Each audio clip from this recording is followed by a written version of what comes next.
Hello guys, good afternoon.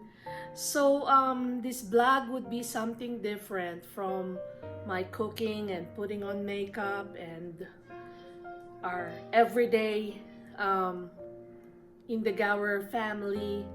So today I just want to talk about something that has been happening in Minneapolis. A very unfortunate situation which has escalated into really a bad situation in Minneapolis right now. This started 2 days ago. Um, there was this African American guy who was caught in a convenience store, I think, for forging of a check or forging something. So I guess the police was called on him, and that is where it all started. So police came and took him and knocked him down the pavement, and one of the police guy put his leg on the guy's neck. You could see him like stepping on the guy's neck. So this guy was pleading the police, telling them that he could not breathe. And bystanders who were there witnessing all of this were already like pleading to the police. You can hear them in the background pleading to the police to please remove the leg on his neck, because the guy is out of breath. He can't breathe. He's saying he can't breathe, but that plea went on deaf ears, resulting to this man's death. So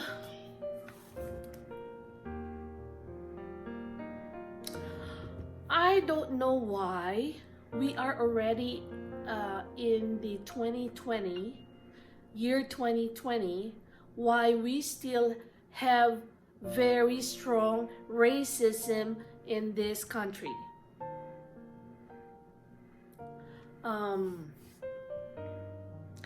I lived in the Philippines. Obviously, we really do not have racism there, although I have to say our problem before was, if you were especially for the girls, if you were the morena type, people were you were not as pretty as when you were fair skinned. No wonder a lot of women, especially in the Philippines, would like to be fair skinned.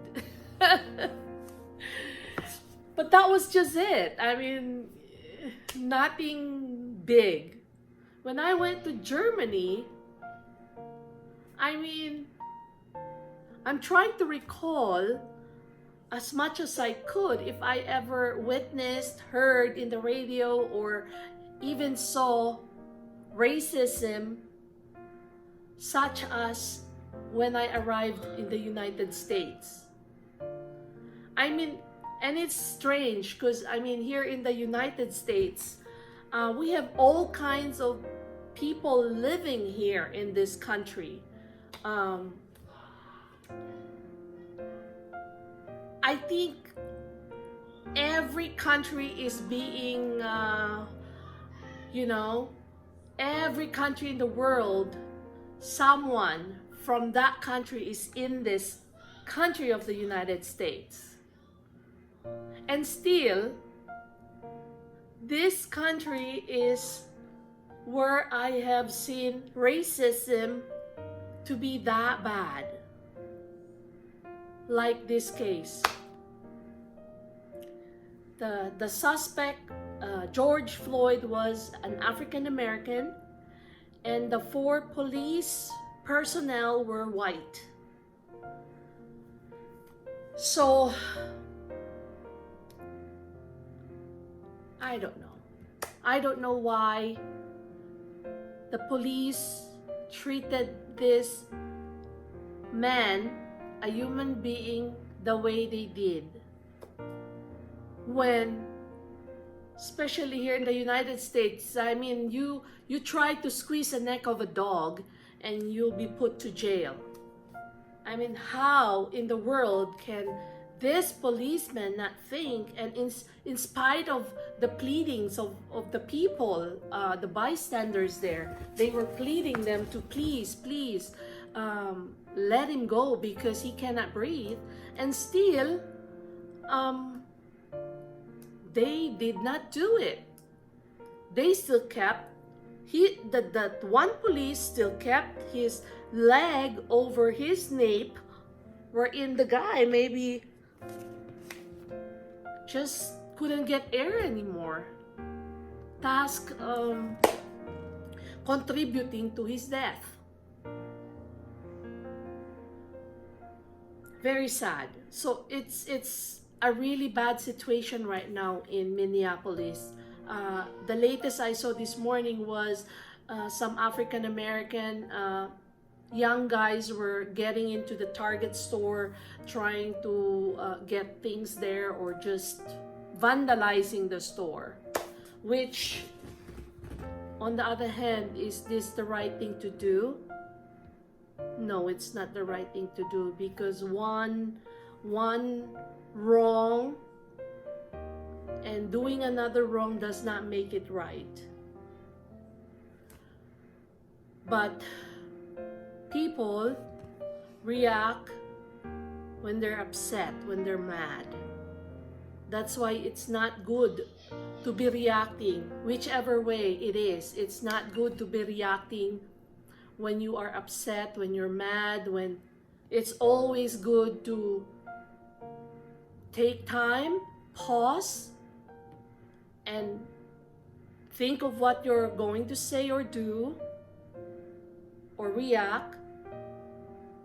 And don't react while you're angry, because nothing will get resolved and nothing will be good out of it.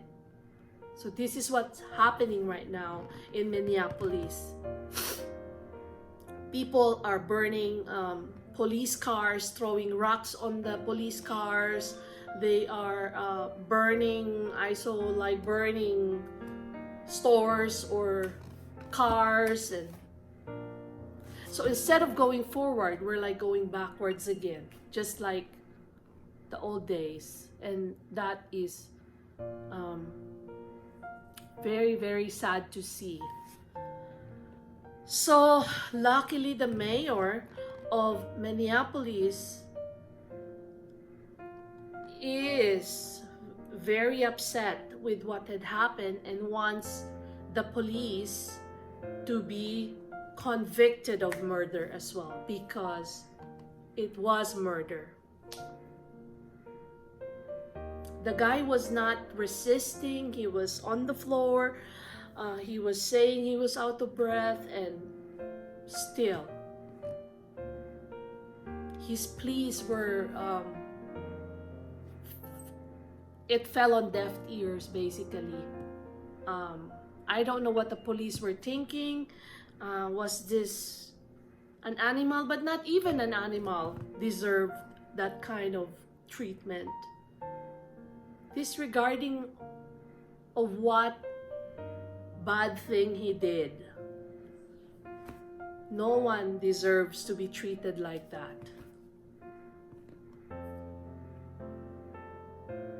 I mean, I lived in Germany for 12 years, and I'm trying to think if I have ever experienced anything like that, wherein, you know, I'm walking the streets and people are just being disrespectful, and I don't think so. I think, you know, old people at the stores would stare at us because maybe we're different. There's not a lot of Asians in Europe or in Germany. There were not lots of them, so, or lots of us. And so, you know, people would stare, especially the older people. They'll give a remark or two, but other than that, I did not experience anything bad as it is here in the United States. I actually experienced a little bit of racism the other day. I was at the front line checking temperatures, and an older guy, I was with a mask, so he could only see my eyes, and then suddenly he just blurted out if I ate bats. I don't know where he got it from. Maybe he thought I was Chinese. He said, "Do you eat bats?" And I said, "No, I don't eat bats. We don't eat bats in the Philippines. I have not heard of Filipinos eating bats. But maybe I should try eating bats. Maybe I'll see you as a bat right now." And we just like sort of laughed at it, and passed it as a joke. A coworker even said, "He was very mean to you." I'm like, "Yeah, I know, but what will I do? What will I say to him? If I be mean to him, I can get fired." Yeah, sometimes we get a lot of these things, you know, like even as nurses, but what can you do? You just be the bigger person, because like I said, acting, you know, angrily would bring me to nowhere. So he just left laughing. I stood there laughing too, and so it was, but I mean, I cannot believe how people can see people for their skin color, how they talk, I mean, we should just see people as people. You know, we're all made same somehow. So I don't know why things like this still happen, and especially in the United States of America, where it's said to be a great country. It's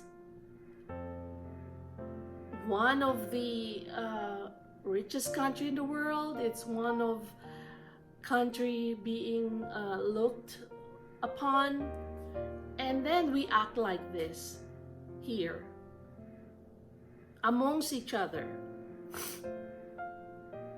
Very, very sad, guys.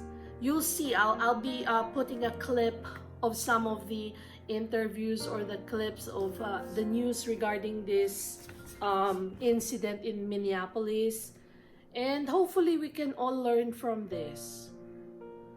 Just be kind to each other, especially in this time of pandemic, where we are all going through a lot. It's not only here in the United States, but all over the world. Maybe God is telling us something. Maybe He's wanting us to see things. One thing for sure for me, this pandemic has taught me that about time. That we need to slow down and have time for ourselves, have time for our family, for our, for our kids, for our husbands, for just time to talk with friends. It might not be face to face, because we can do it right now, but maybe over the phone, over Facebook, over Messenger, just checking on each other, just especially here in the United States, the one thing that is very scarce here is time, because I feel like we're always running against time. We're also busy doing things, working, then coming home. We tend to forget the most important thing in our lives and what we need. we need time for ourselves too, because if we're happy, then you can make other people happy. You know, how can you take care of your family if I'm tired, I just get cranky, I'm done with the world, I just want to sleep, or I just want to, you know, after work just go to bed and no talking amongst each other, because like I said, we're all busy. So let's take the time now that it is being given to us. Let's take the time to you know, soak it in and think about our lives, think about what we might want to do with our family when all of this is over. You know, spend time with your kids, spend one-on-one time with your spouses, and to talk, to just, you know, see how each other are feeling. Are they okay? You know, talk to your friends who you think might need some tender loving care. So anyways, guys, I'll be showing some clips of this incident in Minneapolis. I think we can all learn from it. I hope this is the last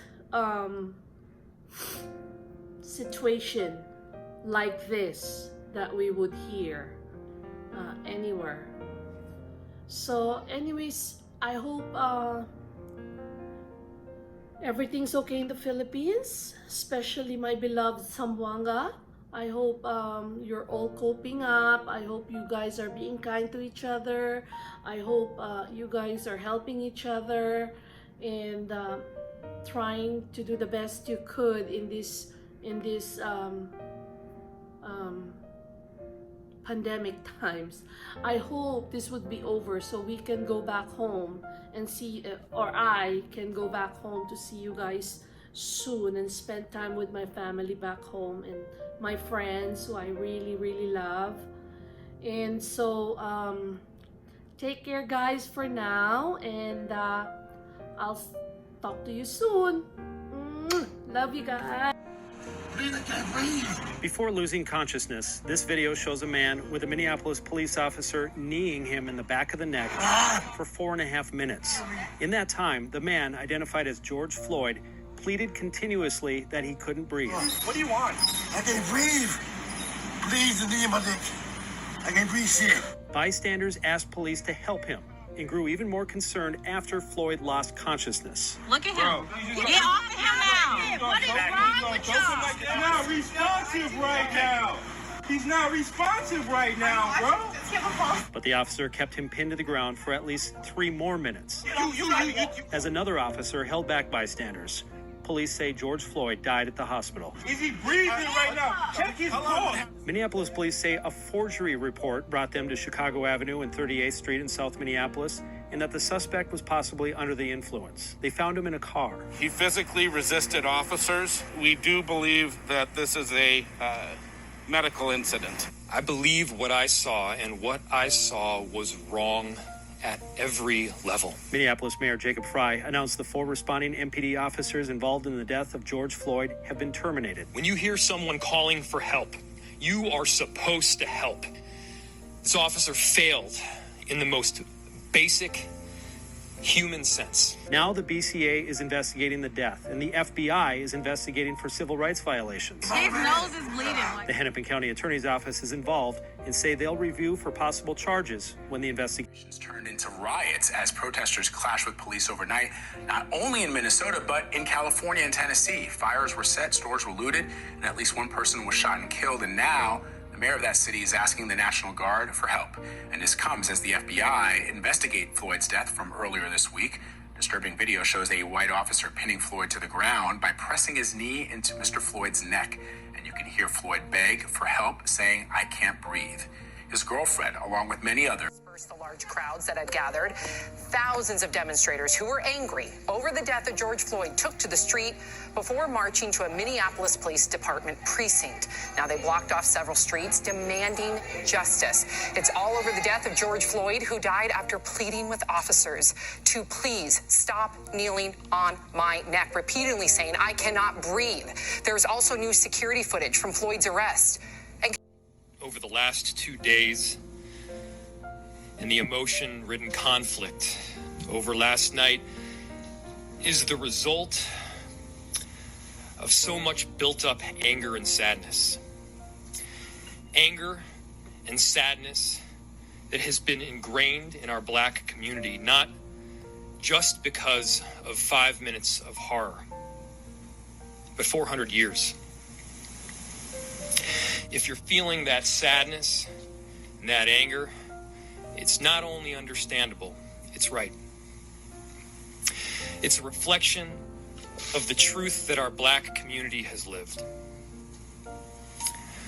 While not from lived experience, that sadness must also be understood by our non-Black communities. To ignore it, to toss it out, would be to ignore the values we all claim to have, that are all the more important during a time of crisis.